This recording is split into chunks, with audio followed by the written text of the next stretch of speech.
Yesu ashimwe cyane.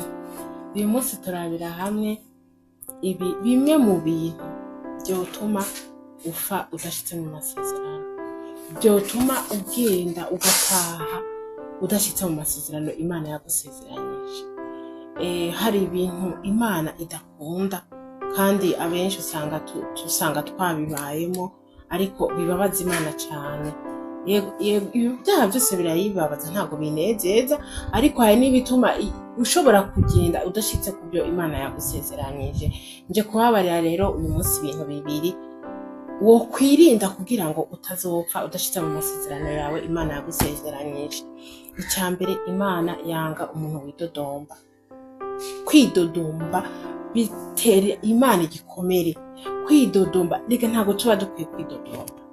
Hari abantu ukura n'ibibazo ugasanga Mana ndagowe, kubera iki ibintu wemeye ko bimbaho, kubera iki bigenze uku. Oya, reka kwidodomba, ahubwo senga, uce bugufiya, ubwire Imana ati ndagusabye nkomeza muri iki kintu, naho bigoye nkomeza, nk'imbaraga zo gukomera. Ureke kwidodombera Imana. Kwidodombera Imana byatumye Abisirayeli bamara imyaka 400 mu butayu, kandi Imana yari yabasezeranyije ko batazamara igihe kinini mu butayu.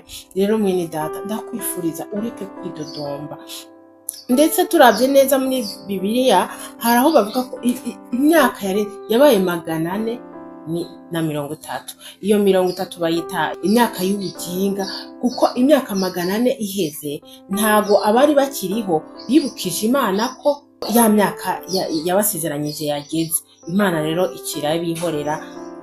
Ni kimwe byuko bijya bijyanye no kudasenga no kutibutsa Imana amasezerano, nabyo bituma Imana ibyihorera, bituma bagira imyaka 430. Iyo 30 akaba ariyo bita imyaka y'ubuginga, kubera batibukishije Imana ko imyaka 400 yaheze yabasezeraniye. Ikindi kintu kibabaza Imana ni ukuyibangikana n'izindi mana.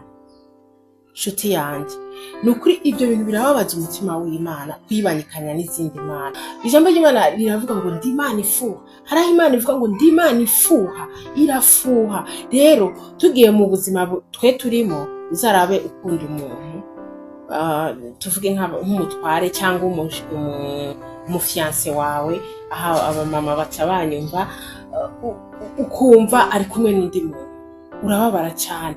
Aribyo bita gufuha. Umva ukunda umuntu, uba wumva nta wundi muntu yogira, mbega ngo mwiyegereza ngo bagirane amarelation ari kure. Yesu ashimwe.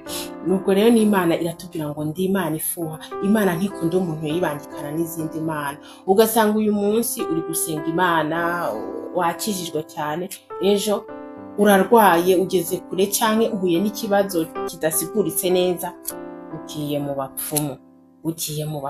Urumva Imana uyibangikanyije n'izindi mana, ubugize izindi mana wizeye ku ruhande.